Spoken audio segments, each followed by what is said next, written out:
All right. We are back. What's good, people? I deeply apologize for that. Uh, had to end the last stream so we could restart this stream. The last stream was a little laggy. I was on my backup phone, but we are back in action. Hold on, let me make sure. Let me make sure I delete this other one real quick.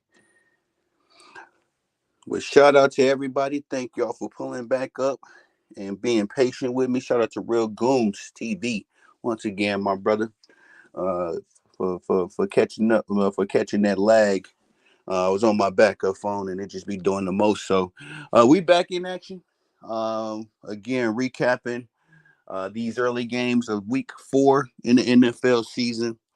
And I just wanted to brush through these games, but before we do that, please like the video, share the video, hit the notification bell so you can be notified, all that good stuff as well. Please subscribe to the channel if you are not subscribed. And if you love talking football like I love talking football, please leave your thoughts and opinions in the comment section. Let's chop it up, have some dialogue. But yeah, ladies and gentlemen, we have concluded the afternoon games today. And what a Week 4 it was.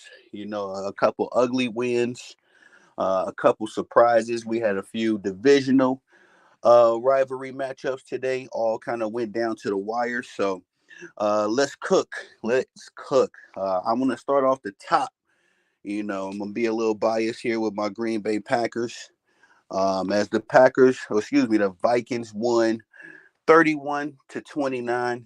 And yes, the score was close, but this game wasn't as close as the score would lead you to believe.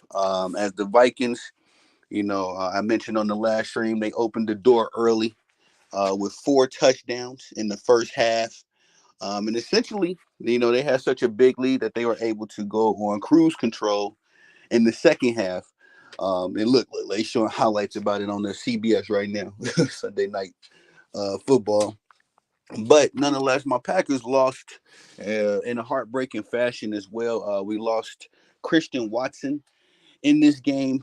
Just prayers for his recovery. I'll have updates on that as news comes out. Coach LaFleur, I don't believe he said anything or gave any updates in his post game interview as far as Christian Watson's health status. So we will be around the clock listening out for that. Speaking of injuries, today was the first game that Jordan Love showed back up. Well, he came back from his injury that he suffered in Week 1 versus the Philadelphia Eagles. Just off the top, he looked a little shaky. To begin, it didn't seem like he really wanted to put a lot of weight on that knee, that injured knee, but he was able to soldier through, and do what he does as the leader of this franchise. Put up a good game, but didn't really start off well at all. Again, the Vikings came out straight on business. And listen here, man, I hate to say it, but it might be time to take the Vikings a little serious. I didn't think so, but it might just be time. But let's recap this game. We got a couple games to brush through before we get to the Sunday night football. And again, as soon as I'm done with this stream, please swing by the Bottom Line Sports network as well, as I'll be popping up over there and recapping the games with the fellas. But we got the Vikings and the Packers here. And I'm gonna do a full recap, ladies and gentlemen, after the Sunday night football game. So this is just kind of brushing through, let you know who won, who has a pretty good game, blah blah blah. But the Vikings again were able to get the victory, 31-29, and remain undefeated for the NFL season. And they are now, let me see, in the division. I think this was the first NFC North game for them as well as us. So, taking a 1-0 lead in the division, that always comes into play when it's time to, line up the postseason teams. So just want to say, kudos to the Vikings, man. Losing J.J. McCarthy was very something, I'm sure, that they felt like to put their franchise back a little bit. But who knew that Sam Darnold had a Superman cape, hiding in his locker. because that's exactly what he's been playing like for the Minnesota Vikings. Hold on 1 second, guys. 1 second. All right. I was making some chili for this Sunday night football game, and make sure I turn off the burner. All right, so Sam Darnold off the top. But really, I like to start with the losing team, but just off biasness. I've been looking at these Packers numbers all day. I've been looking at highlights on Packer Twitter. So I know exactly what we did off memory.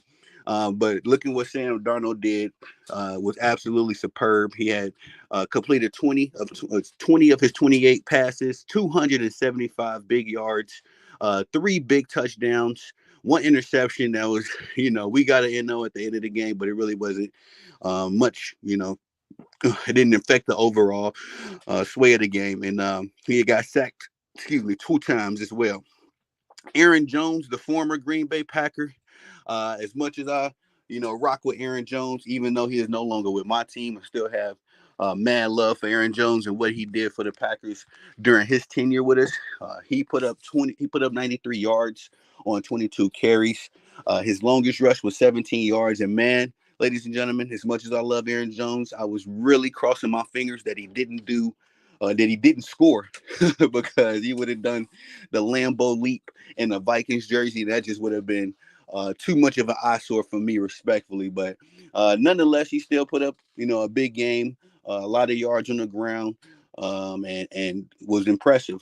Jordan Addison was the player of the game. This game, if you want to say who was the biggest contributor, well, it's hard to even say that, man, because the Vikings was clicking on all levels. I mean, the special teams was decent, the defense was good. And the offense was just better than, just better. But Jordan Addison put up a rushing score. He had one lone carry for 7 yards that led to his rushing touchdown. Boo, boo, boo, boo, boo. Yeah, that's about it. Sam Darnold, he rushed for seven. He rushed seven. He rushed for 15 yards on 7 carries. Justin Jefferson, probably the best wide receiver in the NFL. Definitely the highest paid wide receiver in the NFL. He put up 6 receptions for 85 yards and also had a touchdown score himself. 27. He had his longest catch was for a 27-yard bomb that him and Sam Darnold connected on. Jordan Addison was right there as well. 3 receptions for 72 yards, and he also put up a touchdown score. Josh Oliver, I didn't even see this. He snuck in there as well. 2 receptions, 10 yards for a touchdown score. And Jalen Naylor had a big catch as well for 30. He had 1 catch for 31 yards. I remember that one. That one hurt. On the defensive side of the ball, again, Jordan Love put up a few interceptions. Trying to see, and he was sacked 1 time by Pat Jones. I'm trying to see. Okay, here we go. 3 interceptions. Shaquille Griffin got one in the first half. I want to say this brother's name right. Camu Gruger Hill, he got an interception, and Byron Murphy got an interception. So, again, that defense came. They clocked in as well as that offense, and the Vikings just did a very good job, man. And like I said, I think it might be time. It might be time to start taking the Vikings serious. I kind of always written off the Vikings, the Bears, and sometimes the Lions too. Sometimes, because the Green Bay Packers, we've been dominating the NFC North since the beginning of time. But these guys are definitely getting better. They're definitely improving. And again, I was not aware that Sam Darnold had a Superman cape in his damn locker. But for my Green Bay Packers, the return of Jordan Love from his knee injury. Now, I want to say this off the top. I didn't tweeted Coach LaFleur. I didn't tweeted the Packers organization. If we ever get into this position again, I'm going to have words. I'm going to have words for these guys because it was no excuse for this, man. Now, just for a caveat, we were missing 2 of our top defenders in Carrington and Jair Alexander. So, we couldn't really stop a nosebleed without those guys. And I said it at the halftime stream that we did earlier. That Jeff Hafley has done a marvelous job with transforming this defense, from what John Barry had us doing that was pretty much catering to our weaknesses. John Barry was trying to play to our weaknesses to make them strengths. And Jeff Hafley has come in, a first-year defensive coordinator. He has totally done away with the defensive schemes of old, and he is catering to what we do best, the pass defense of the Green Bay Packers. So, kudos to him. But even with all of this, the best schemes and schematics, if your top guys ain't there, it's not gonna look good, and that's exactly what it was like today. We were able to rally in the second half. There was a bit of a tale of two halves, but ultimately to no avail. But I said all that to say because Jordan Love threw the ball 54 times, y'all. And I think we only had like 60. How many snaps did we have? 54 plus. I think we only had like 63 snaps, G. Like, it's crazy. Maybe a little bit more. I mean, maybe 63 or 83, but throwing the ball 54 times is unacceptable. And that only happens when you're down big. And, I don't think Jordan Love should have had to exert this much energy on his way back, on his first game back from a severe injury. But he threw it 32 of 54 times for 389 yards, 4 touchdown scores, 3 interceptions, and was sacked 1 time. Josh Jacobs, again, we can't throw the ball 54 times when you got a marquee back in the league like Josh Jacobs. But he threw it not wait, excuse me. He carried for nine. He got 9 carries, 51 yards, no touchdowns. He did rip one in the first half for 13 yards, but essentially that was the last we seen of Josh Jacobs because Emmanuel Wilson picked up some slack in the second half. He had 8 carries for 27 yards, but again, we were so busy throwing the ball around because we were down multiple possessions. Excuse me. It was to no avail, but y'all know we boast one of the better. Excuse me, I say y'all. If you wonder where the Green Bay Packers boast one of the better receiving cores in the league, everybody on our squad can catch the ball. Everybody, is pretty much jockeying for that undisputed wide receiver one. But Jaden Reed, who has been, kind of separating himself this year. At first, it was Christian Watson in 2022. And then Romeo Dobbs last year kind of looked like he was, separating himself to be that guy. But Jaden Reed is the man of 2024. He's 7 receptions, 139 yards, and 1 touchdown score. And Jalen Reed was just all over the place, man. I really am a big fan of his. He had 8 targets as well. So out of those 8, he got 7 receptions for the fantasy footballers out there like myself. Dontavian Wicks had 2 big touchdowns. One nearly, I think it was in the fourth quarter, a super big touchdown from a 36-yard bomb from Jordan Love. But he had 5 receptions, 78 yards. And his longest reception, again, was for that 36. He had 13 targets. So out of those 13 targets, 5 receptions, a lot of production. And I know that Dontavian is one of Jordan Love's favorite targets. But I think he should tailor a little bit more to Jaden. Just they need to fix up this game plan a little bit more to incorporate Jaden Reed because Jaden Reed is speed, dynamics.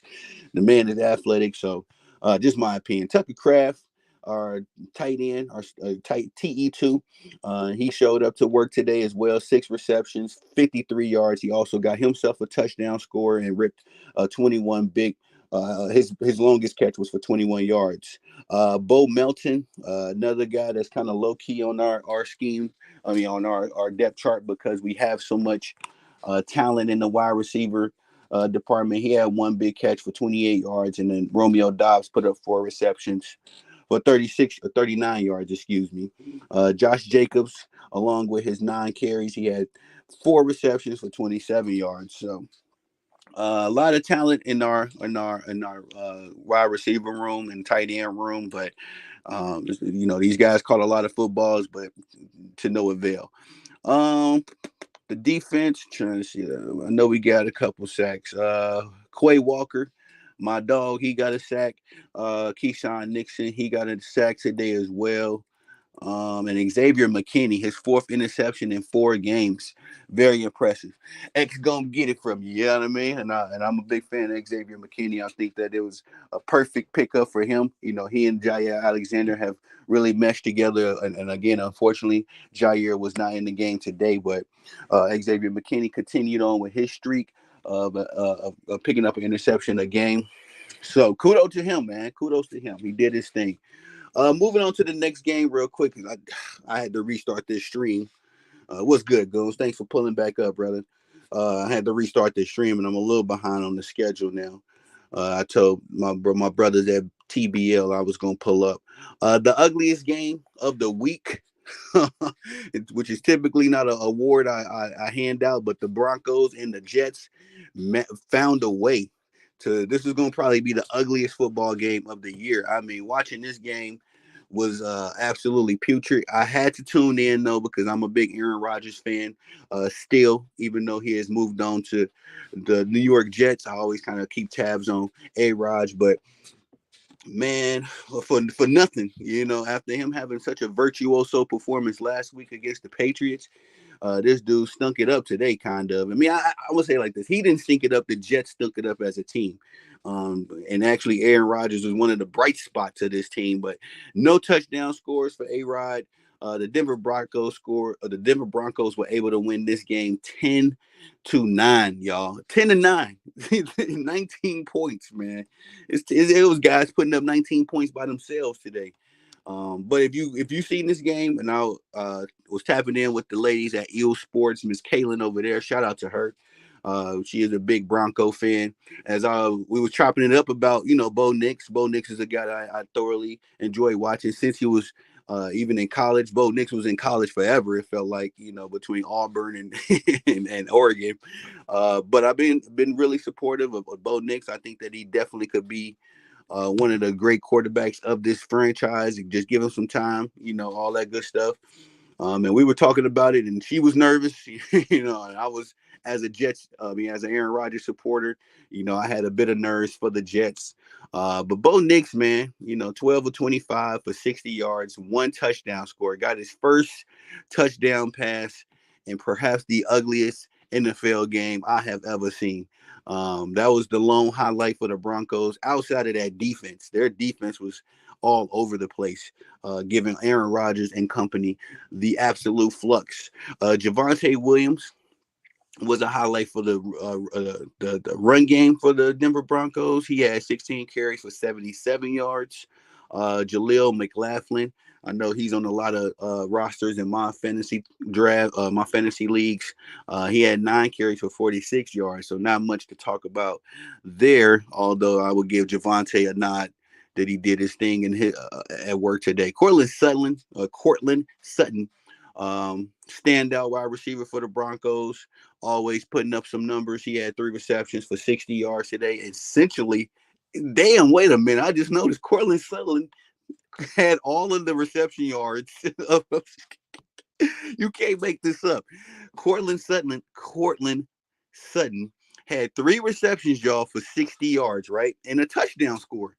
Bo Nix threw the ball 12 or 25 for 60 yards and 1 touchdown score. So essentially, he just kept throwing them. He was spamming the Cortland Sutton button, man. That's crazy. And I don't know how I didn't see this when I was looking at this game earlier. But Denver's defense, they was able to get a fumble loss. Tyler Beatty, he got a fumble loss in the recovery. No, actually, hold on. Oh, I lied. I'm sorry, y'all. Tyler Beatty, he fumbled the ball. He didn't have a fumble recovery, as well as Riley Moss. So both of those individuals fumbled the ball, gave the New York Jets defense a couple turnovers. Sacks. The Broncos was giving Aaron Rodgers the flux as PJ Locke was able to get a sack. Justin Stronach, I don't know how to say this young man's last name, but he had a sack as well. John Franklin Myers, one of the standout guys for this defense. Nick Bonito, both of those gentlemen had a sack, and Malcolm Roach and Jonah Ellis combined for half a sack apiece. So 5 sacks for the Denver Broncos defense. And I'm gonna say this too, man. I think the Denver Broncos defense is a lot better than what people have prospected them to be. As they have been playing, they've been keeping this team alive. You know what I mean? 2 wins, and I got to give most of the credit to that Broncos defense for those victories. On the Jets side of the football, again, the former Packer Aaron Rodgers, 24 of 42, 235 yards, no touchdown scores, no interceptions, and was sacked 5 times. Braylon Allen, the young 20-year-old breakout. You can say he's having a little bit of a breakout season, but 20-year-old Braylon Allen led the way in the rushing department. He had 8 carries for 34 yards. And I just want to say this too: the irony of fantasy football. Again, I had Brees Hall in the mix, and like I said, the Denver Broncos ain't a bad team. They're not a bad team. They just don't have, they're not gelling right now. So respectfully, I thought that the Jets would be able to take advantage of that. You know what I mean? I feel like the Denver Broncos are at the same spot. If you build in the franchise, I feel like the Denver Broncos are in the same spot as the New England Patriots. Honestly, I'm being as honest as I possibly can be, as far as rebuilding and not really having all of their aces in the places just yet. I thought that this was going to be a repeat a performance of last week when the Jets put that virtuoso performance on against the Patriots. But no. Brees Hall had 10 carries for 4 yards, man. 4 yards. And imagine the pain of seeing a featured marquee back like Brees Hall put up such putrid numbers while your rival team has a running back in DeAndre Swift putting up just he had a 35-point game on my fantasy football, man. He was on the bench. While again, Brees Hall had his 4 yard game today. Heartbreaking, man. Heartbreaking. But nothing to talk about after that. Aaron Rodgers had 5 carries for 26 yards. He made a few key plays to pick up first downs. The old man still got a little gas in the tank. Mike Williams led the way in the receiving department. He had 4 receptions, 67 yards. Aaron Rodgers' favorite target, Alan Lazard, 5 receptions for 58 yards. Garrett Wilson, number 5, man, I got him on my fantasy as well. Him and Aaron Rodgers are just have not been able to get anything clicking as of yet, and it's really disheartening. Another guy that has been a proverbial dud for my fantasy football league, but he had 5 receptions for 41 yards. Not as bad as his numbers in past weeks, but not Garrett Wilson numbers either. Tyler Conkin, standout tight end for the Jets. He had 4 receptions for 17 yards. Brees Hall had 2 receptions for 14 yards, and Brees Hall been pissing me off for 2 years in a row, y'all. I'm sorry, and I hate to even knock him. He got injured last week, but excuse me, last year. But still, it's just man. You play fantasy football again. I done did all this, put all these man hours into researching and losing sleep trying to simulate the perfect team I thought I drafted. Did pretty good in both my drafts. But anyway, the ugliest football game I have ever seen. No, actually, I got to give it to the Patriots and the Rams. That's that Super Bowl a couple years ago when them fools. I think the game was like 13-3, something like crazy like that. This was probably the second ugliest game I've seen. Um, Moving on to our next game. Whew, the Tampa Bay Bucks put a hurting on the Philadelphia Eagles, and I just cannot peg these Eagles for nothing, man. Every time the Eagles look good, the very next week they look bad, and I'm talking about like bad, like a rebuilding team bad. I don't know what's going on with the Philadelphia Eagles. Jalen Hurts, the Buccaneers were able to seal a victory, 33-16. Sorry, y'all. I'm rambling a little bit, but let me brush through these games so we can get to the Sunday night game. Jalen Hurts, 18 of 30, 158 yards for 1 touchdown score. But the Buccaneers defense was a nightmare for Jalen Hurts as they sacked him 6 times for a loss of 44 yards. Saquon Barkley, another one of my featured running backs, didn't have a great game, but not what Saquon has been putting up all season long. As Saquon has been probably the top, maybe outside of Alvin Kamara. He's been top 3 as far as fantasy football performances. But Saquon had 10 carries for 84 yards. His longest was a 59-yard, damn near 69. 60-yard rush, which is very impressive. Jalen Hurts ran the ball 8 times for 20 yards. On the receiving department, Dallas Goddard, the tight end for the Philadelphia Eagles. Oh man, I totally forgot, y'all. I'm so sorry. I forgot AJ Brown and Devontae Smith are injured, so they were not in this game. So that there it is. Because I was wondering why the Eagles They usually put up a little bit more production than this. They got such a star-studded team. But yes, they are without their top two receivers, Devontae Smith and AJ Brown, unfortunately. So Dallas Goedert, he been stepping up these last 2 weeks since the injuries occurred. Last week he had 10 receptions for 100 plus yards. This week he had 7 receptions for 62 yards. Shout out to Uncle Paulie Entertainment. What's good, baby bro? Tonight we getting the heavyweight matchup between the Buffalo Bills and the Baltimore Ravens. Yes, sir. And I believe the Baltimore Ravens are at the crib. So this is one of those matchups I'm excited to see because the Ravens and the Bills don't face off often, but I hold Lamar Jackson and Josh Allen in that subsect of the second tier best quarterbacks in the league. You know, I think that is Patrick Mahomes and everybody else right now. But if you go to that next tier of quarterbacks, I got these two gentlemen, along with maybe a Joe Burrow. You know, you could throw him in that second tier as well, depending on how he's playing. But these two for sure, and they've been balling this year, like two of the marquee quarterbacks. But that's the matchup tonight, Uncle Paulie. Make sure y'all swing by my baby bros page, making that music my one of my music managers. When we get this multimedia movement going on. Uh, I'm sorry. Okay, I lost my place. So yeah, Dallas Goedert 7 receptions, 62 yards.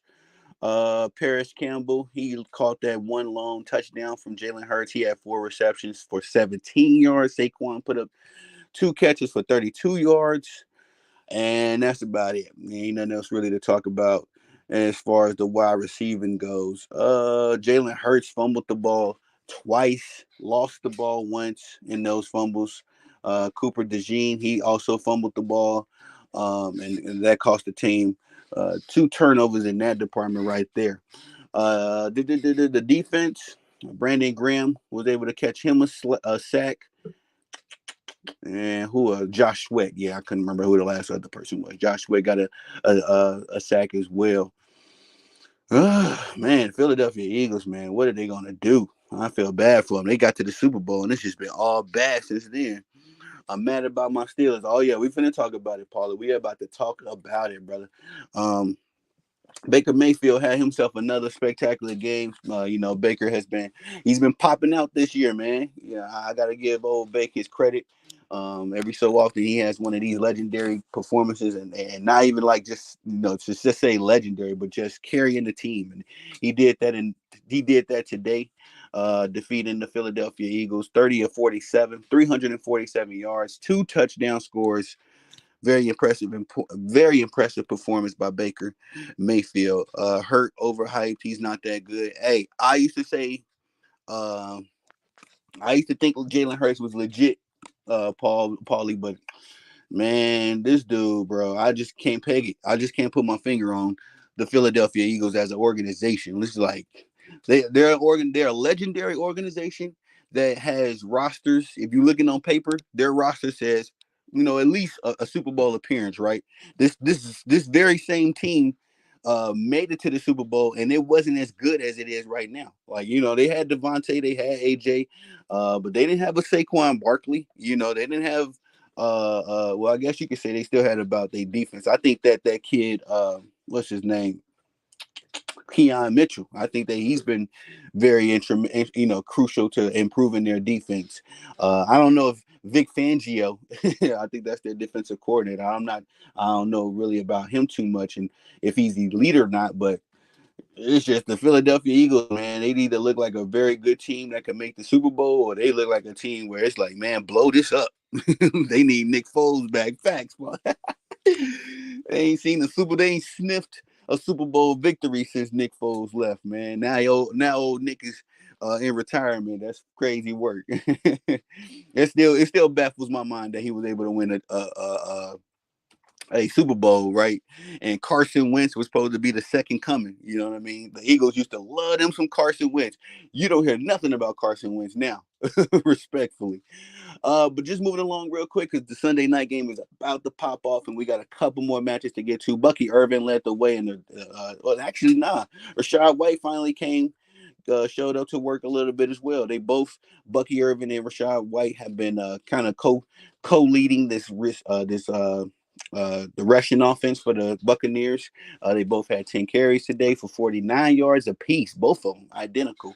But except for the one separation, Bucky Irvin was able to pick up a touchdown score. Mike Evans, who's been a little shaky this year, he finally had himself a legendary performance. He had 8 receptions, 94 yards, and also picked up a touchdown score. Always a good day when Mike Evans is eating. Chris Godwin, who I have anointed as Baker Mayfield's favorite target. If y'all didn't see that game a week or two ago when Baker Mayfield, the entire first half, he had only thrown the ball to Chris Godwin. That was crazy to me. That was funny to me. Hold on. Nick Foles was like the Ryan Fitzpatrick. He could play for 4 good games in a row. Oh yeah, and the 4 good games they got out of him was the playoffs game. So that was crazy. Carson Wentz did all of the heavy lifting all season long, and then Nick Foles was able to get himself a Super Bowl MVP. Now he paid for life. Nick Foles will never have to pay for another drink. Evans, a go facts. I've always liked Mike Evans. When Tom Brady went over there to Tampa Bay, Mike Evans was a little younger. He was like right in the getting. Well, I could say he was in his prime, but he has just kind of put his name on the map. I loved it because I knew that Mike Evans and Tom Brady was gonna be a lethal combination. Now that I think about it, Tom Brady done had some receivers, hasn't he? Randy Moss, Mike Evans, Antonio Brown. Brody has some elite receivers. Baker is solid. I think so too. Like I say, this was week 4 was a week of, some of these dudes that's been having good seasons so far. The first month of the NFL. Week 4 was just like a week of like, all right, we might have to start taking some of these dudes serious. And Baker is in that boat. Like I said with the Minnesota Vikings, we might have to start taking the Buccaneers serious because Baker is here. He's been consistent. That's all you can really ask for from a superstar athlete, or at least just an athlete, period. Just give me some consistency, and with wins or losses, I'll take that. But not Sterling Shepard, Cade Otton, he also had 6 receptions, 52 yards. And Sterling Shepard, man, I didn't even know he was still in the league. He picked up 3 receptions for 51 yards. I used to have Sterling Shepard on one of my fantasy football teams. And Trey Palmer, here, I'm sorry, y'all. He also picked up a touchdown score. He had 3 receptions for 26 yards. Baker Mayfield fumbled the ball, but did not lose it. So just a note there, 2 sacks for Levante David, one of my favorite defenders in the NFL. Also, Anthony Nelson picked up a sack. Vita Villa picked up a sack. Logan Hall picked up a sack. Yaya Diaby picked up a sack. 6 sacks for the Tampa Bay Buccaneers, man. Just giving Jalen Hurts the flex. So again, y'all, we're gonna do a full recap. Y'all know I like to eat when it comes down to this stuff because again, I like to do all the research that I possibly can, try to fix up my fantasy football stuff. But man, even with all these sleepless nights, I'm still I'm so pissed off at Brandon Ayuk, man. I was punching air, ladies and gentlemen, because I just need it. And it was one play, Brock Purdy threw Brandon Ayuk the ball, but Julius Peppers intercepted it. And on that play, I was like, there goes my fantasy game. Because right now I'm only losing by 10. And I still got Devon Achen to play tomorrow night. So if like my thing was this, if I had Brandon Ayuk at least tie the game, then I would have a lot more confidence in this game tomorrow. Devon Achen, as much as I like him, bro, he didn't put up some duds before. He started off the season hot, but since Tua went down last week, especially, it was a bit of a dub. TABC, what's going on, man? How you doing, brother? Welcome to the stream. We are chopping it up over some football. Hey, Tony, nice win by the Vikings over the Packers. Man, don't do that, TABC, man. You know I'm a Packers fan, man. Don't do that. Don't put salt in my wound, TABC, man. Please. Cause that I had a cup of coffee when the game started, and I was so glued to the screen, like just like, come on, man, we gotta do something. we gotta pick it up. That my coffee was cold by the time I threw it out. I can't believe my Packers, laid a dud today. I mean, it was a nice, a nice little, what you say, rally, because the game was 28-7 at the half. So the game concluded 31-29. So my Packers, they put up a little bit of a fight, but Jordan Love looked good, man. He did look good, coming off that injury. Shout out to Paulie for that question. He definitely looked much better, but to begin the game, you could tell he was a little bit uncomfortable. But I think that just comes from Derrick Rose. He made a mention a couple years ago about how when you come back from an injury, you still have that psychological, what do you call that, residue from your injury. So I think that Jordan Love was suffering a little bit from that because he started off the game, he looked a little shaky. I'll be, gotta be honest. But by the end of the game, it was all on Jordan Love. He threw the ball for 54 times today, so he had to get comfortable. He didn't have a choice. We were down 4 touchdowns. Tony, the Packers should have won that game. Yeah, yeah, yeah. I agree, TABC. The irony of it is that when you get into these divisional games, it's always going to be crazy. We've seen it last night, even in the collegiate level. We've seen it last night with Alabama and Georgia. When you're going up against a rival, you just never know what's going to happen. Things can get out of hand quick. You can make a rally, get back into a game. It could be one of those ugly games, like we got. Not exactly with the Jets and the Broncos, but usually, if it's an ugly game like that, it's between two rival teams. But yeah, man, we rallied. We tried to do what we had to do to make a comeback. But again, nobody told me that Sam Darnold had a Superman cape in his locker because this dude has been playing on a I'm trying to think like Joe Montana, like just that's who Sam Darnold looks like to me. He looking like cool Joe Montana out there.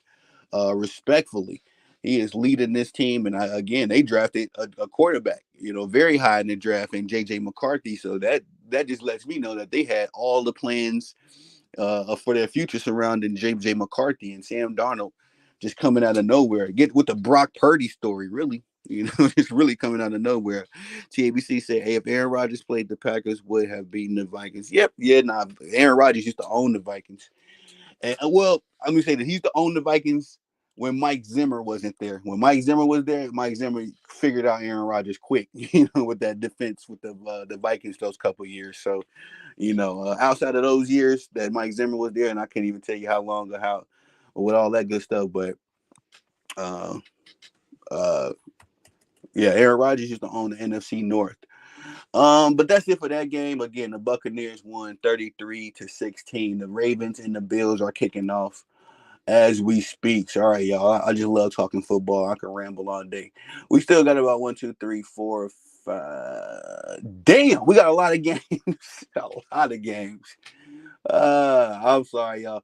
I'm only gonna cut the stream short, fellas, so we can enjoy Sunday night football. I like to zone in, you know what I mean. I don't like to just be half cheeking it, and then getting on the mic and capping. So, shout out to Goons, Real Goons TV. Shout out to Uncle Paulie Entertainment. Also, shout out to TABC. Make sure y'all swing by all my brothers' pages and make sure you subscribe. Again, me and Goons got something special for y'all next week for week 5 of football. We're putting together everything right now, so um, be on the lookout for that. In addition, I just wanted to get in. I gotta get my chili cook up. I gotta get my juice. All right, so I just want to glue into this Sunday night football game, and as soon as this game concludes, we will be back live. So the fellas still salute. Thank you, baby bros. Thank you, man. Uncle Paulie been really rocking with me since day one. It was just me and Uncle Paulie on the lives for a long time, and that's my baby bro for real.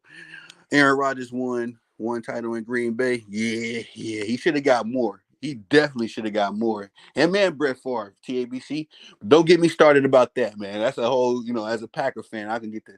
There's a bunch of stuff that went on with my Packers. I'm just like, man, letting Devontae walk for absolutely nothing, man. Kind of stuff that gets me going. But TABC, if you don't mind, brother, pull back up. I seen you in 78 Sports chat earlier too, TAB. I meant to say what's up to you, bro, but I was cooking at that moment. But I seen you up there, bro. You be around, man. You be in these streets like I be in these YouTube streets. I like that. But again, fellas, thank y'all for pulling up.